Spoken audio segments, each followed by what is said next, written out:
Job chapter 1, verse 1. There was a man in the land of Uz whose name was Job. That man was perfect and upright, one who feared God and turned away from evil. Tonight I want to look at the beginning of the book of Job, at this perfect, blameless man. The first chapter looks at his life, his blessings, tells us he was a man of unparalleled wealth, says he was the greatest of all the people of the East. Sheep, camels, oxen, too many servants to count. And in their world, just as today, many people would have interpreted his prosperity as evidence of God's blessing. They would have looked at him and said, must be a godly man. This is a man who God loves. So let me just state at the beginning that Job's blessings are not the proof of his godliness. In chapter 1, when Job is enjoying prosperity, he is a godly man who God loves.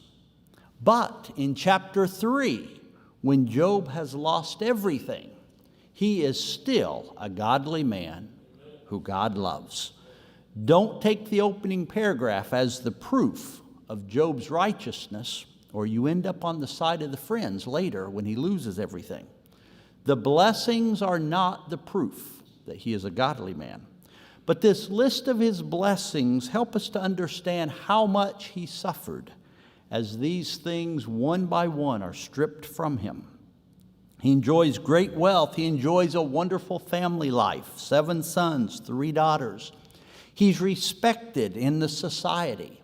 Later in Job chapter 29, he's going to look back at his past, and he's going to describe his standing in the community. He says in chapter 29, "When I went out to the gate of the city, when I prepared my seat in the square, the young men saw me and withdrew. The aged rose and stood. The princes refrained from talking. Men listened to me and waited and kept silence for my counsel. After I spoke, they did not speak again." He's known for his great wisdom. Everyone accepts his judgment as the final word, not because he was the loudest in the room, but because he was respected for his wisdom. But above all, this opening chapter tells us he was a devout man. Twice God will say to Satan, "Have you considered my servant Job? That there is none like him on the earth, a blameless, perfect, and upright man who fears God and turns away from evil."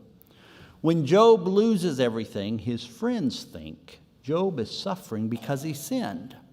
But this first chapter shows us that it is Job's righteousness that brings him to Satan's attention. We could say Job suffered because he was righteous. He feared God. He hated evil. It says he was perfect. Many people struggle when Jesus says in Matthew 5, "Be ye therefore perfect." They say, no one's perfect. But God says twice to Satan, Job is a perfect man. So this evening, I'm wanting to start our look at the book of Job by asking, what does it mean when it says he was perfect? What does it mean to be perfect? It is not absolute perfection. It's not a lack of mistakes or error. A perfect person in God's eyes is still human. They still lack knowledge in some areas, but in God's eyes, he looks at them and he sees a morally blameless person. One of the simplest definitions of biblical perfection I've come across is this: to be perfect is to be what God intended us to be what he made us to be. The man or woman whom God counts as perfect is the one who stands before God with a pure heart, with clean hands. God looks on them and says, "You are what I created you to be." To be perfect in God's eyes is to be what God intends at our level of maturity. We old people have to remember this. An entirely sanctified teenager will not show the maturity of an entire sanctified 70-year-old. Don't expect it. They will still make some unwise decisions. You will look at them and shake your head. They still have room to grow. Don't put an unfair burden on our young people. Allow them to mature in God's timing. To be perfect does not mean fully mature in everywhere.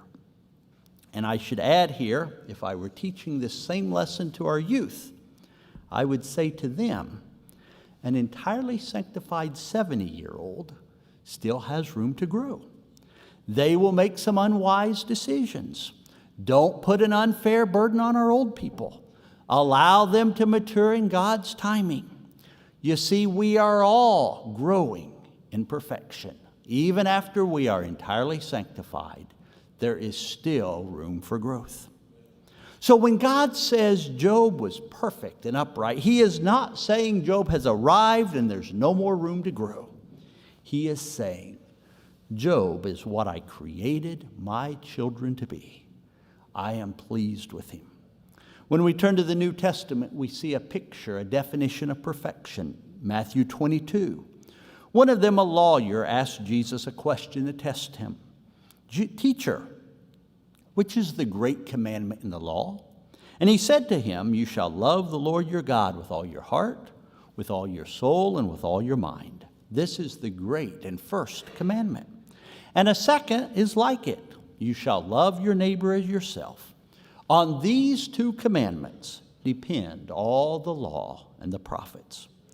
What does it mean to be perfect? What does it mean to be what God intends us to be? First, Jesus says, you shall love the Lord your God with all your heart, soul, and mind. And second, you shall love your neighbor as yourself. And when we look at Job, we see he fits this definition. Over in Job chapters 29 through 31, we get a picture of a man who loves God and who loves his neighbor. He's a man who loves God with all his heart. Job chapter 29. Job is looking back. He's remembering the time before all of these problems came into his life. And he says this, oh, that I were as in the months of old, as in the days when God watched over me, when his lamp shone upon my head, and by his light I walked through darkness. Job looks back. He says, I remember when I walked with God. I remember when he watched over me. Verse 4, he says, I was in my prime. The friendship of God was upon my tent. He says, I could sit in my tent and feel God's presence. I didn't have to go to some faraway temple. God was right there with me, moment by moment. That's what it means to love God, to have a close, intimate relationship with him. But then in chapter 30, Job describes where he's at now. He describes his feelings as he feels like God has forgotten him. And he says this in verse 20, God, I cry to you for help, and you do not answer. I stand, and you only look at me. God, you were my friend. You lived in my tent, but now I call on you, and you don't listen. I wave my hand, and you just stare at me. What happened to our friendship? And as you read through Job's speeches, you'll see he never asked for his health back. He never asked for his money. He never asked for anything material. His prayer over and over in this book is, give me back that close friendship that I had with God. Let me have a hearing with him, because his primary concern is his relationship with God. If we move from the book of Job to 2022, is it possible for you and I to have that kind of perfect love for God?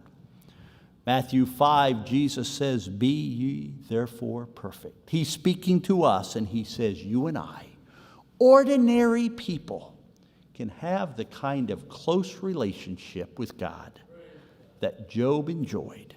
It's not just for Bible times. He wants the same relationship with us today.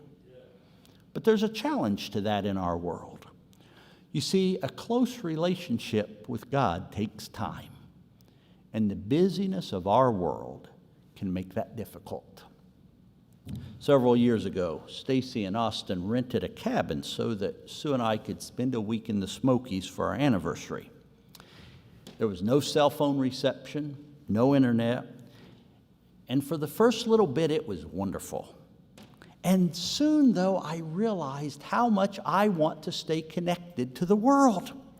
And so I discovered about a mile from our cabin, right in the middle of the road, there was a spot where I could pick up a very weak phone signal. So each afternoon, I'd go down there and sit there in the middle of the road with my flashers on while I checked my email. I wanted to be connected. And that's okay. But here's the danger. We can stay connected to this world and not have time to be connected to God. The story of Demas often convicts me because of what Paul does not say about Demas. He doesn't say something like this: Demas has forsaken me because he fell into deep sin and abandoned the faith. All he says is, Demas has forsaken me because he loved this world.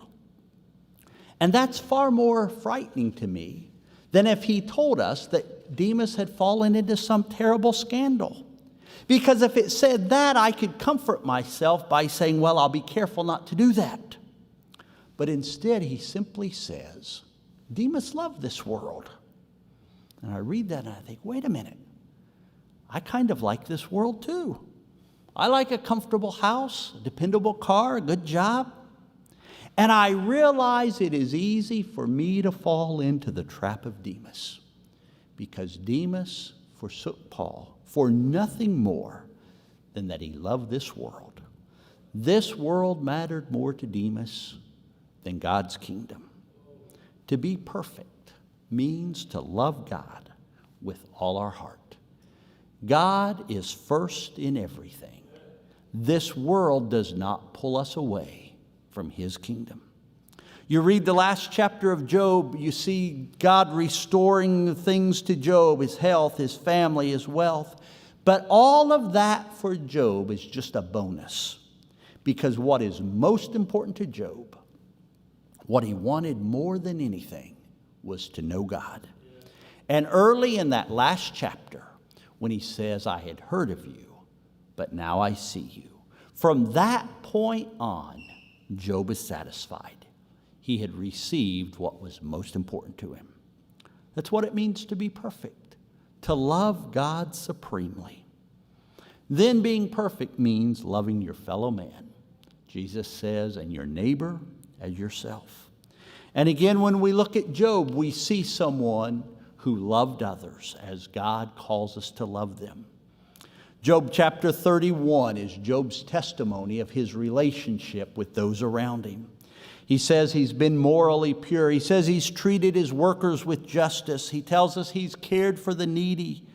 All of these things, he says, this is how I treated the world around me. He goes beyond simply not doing anything wrong to saying, I loved my neighbor actively. I sacrificed my own convenience for the sake of others. When I taught Old Testament in the college, I used to give my students this question. Imagine you have a neighbor who hates Christians. He's always cussing at you about something. He steals your tools. Late one night, you drive home in a pouring rain, and you drive up to the house, you see his dog is loose. And if someone doesn't catch the dog and tie it up, it's going to run away. It's pouring rain, you'd like to stay dry. According to the Old Testament, what do? A, shoot the dog.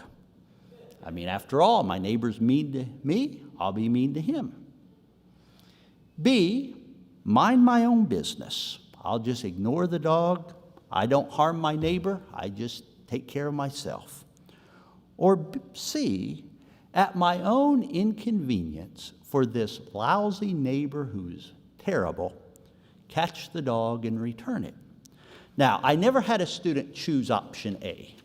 We all know that, no, you can't just go shooting your enemy's dog. But most of us really like option B. You know, he's not nice to me. He mistreats me. I'll just leave him to solve his own problems. But listen to Exodus. This is not New Testament. This is the Old Testament. Exodus 23. If you meet your enemy's ox or his donkey going astray, you shall bring it back to him.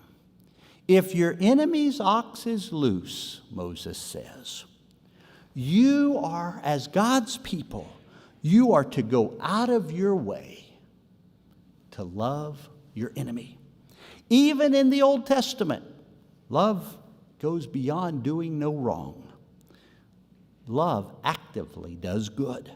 And so Job says in chapter 31, I treated my enemies well. I did not rejoice at the ruin of him who hated me. He loved God, and as a result, he loved his neighbor. What's it mean to be perfect? Right relationship with God and right relationship with those around us. You see, there's something flawed in my relationship with God if I don't have right relationships with other people. Because loving God includes loving other people. Job shows us what it means to be perfect. It doesn't mean perfect knowledge.